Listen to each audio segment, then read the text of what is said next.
Welcome again to a pinch of this and a dash of that. Today I'm going to make for you crock pot chili. But first, we have to start it off on the stove. I'm going to add a little bit of oil to our pan. And I'm going to add onions, about a whole onion, nice large onion. Put it in there, don't be cheap. It cooks down quite a bit. And about 2 pounds of ground beef. We're going to put it with the onion so that they can cook together. Now look at this beautiful meat. It's brown and just lovely. But you see that there's a lot of juices in here. And I don't want to drain it. What I'm going to do is I want to keep all the nice flavors in there. And I'm going to add a couple tablespoons of flour. Just like that.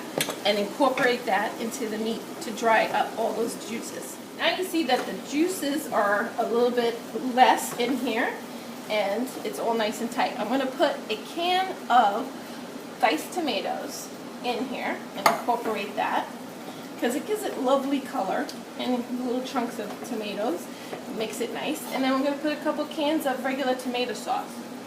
I put a can for every pound of meat. Now we're going to add a little bit of chili powder, or a lot of chili powder, depending on how hot you like your chili. It's up to you. I like to do it a little milder.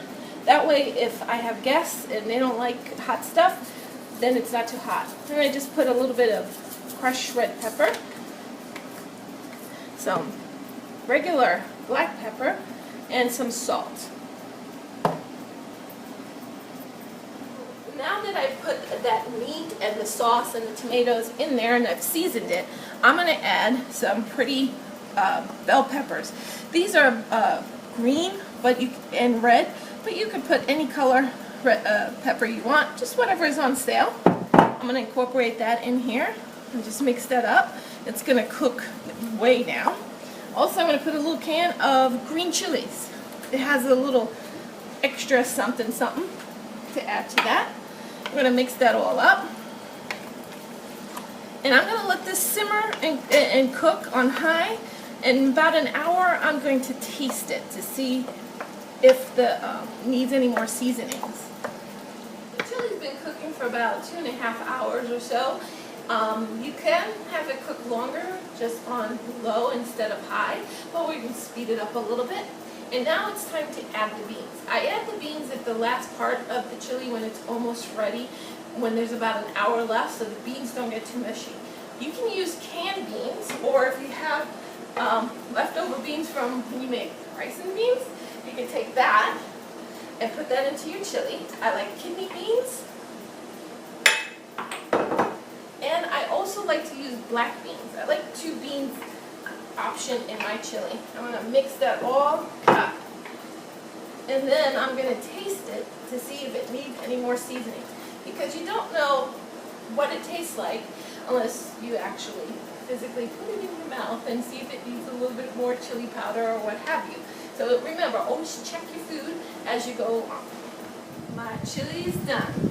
And now, to finish it off, I make some white rice that I put down on the plate.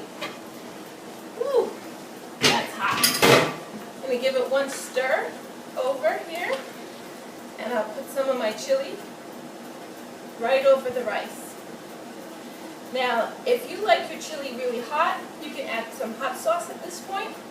If you made it exactly the way you like, then it should be fine.